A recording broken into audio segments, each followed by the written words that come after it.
But there are some who strive to withdraw the knowledge of particulars from the perfection of divine knowledge. There are 7 ways to confirm this. The first is from the very condition of singularity.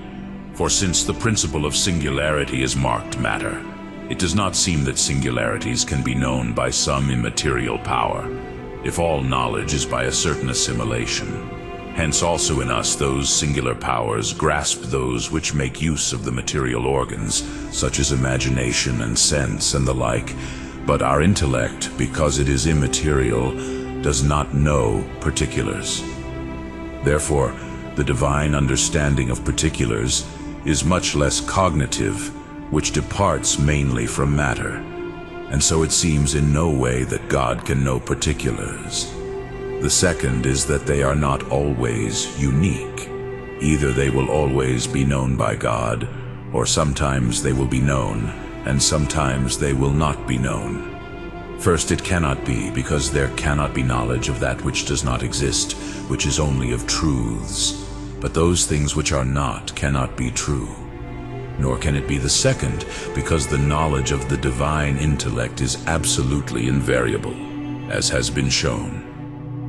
Thirdly, from the fact that not all particulars proceed necessarily, but some contingently. Hence there can be no certain knowledge of them, except when they are.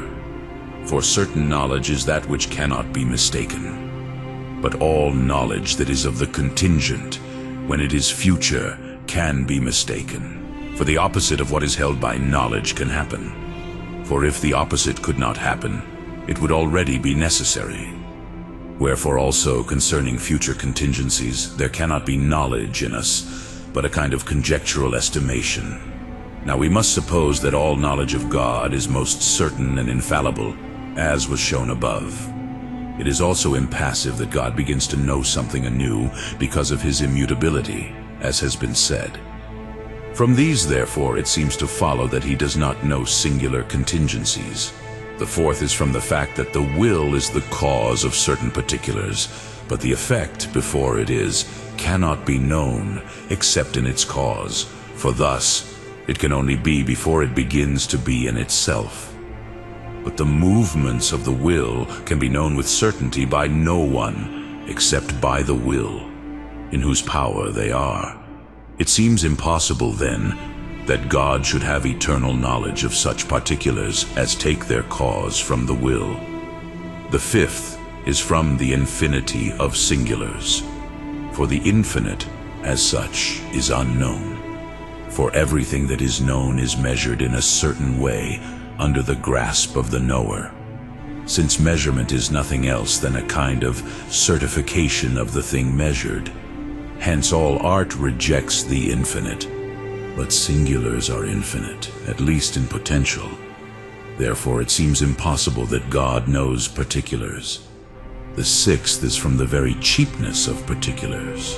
For since the nobility of science is in some way weighed against the nobility of the knowable, the baseness of the knowable also seems to overflow into the baseness of knowledge. But the divine intellect is the most noble.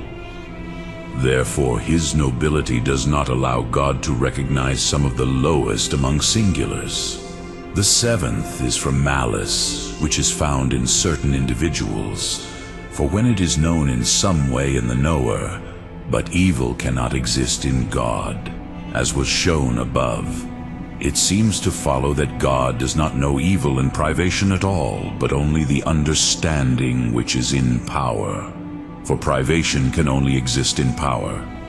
And from this it follows that God has no knowledge of the particulars in which evil and privation are found.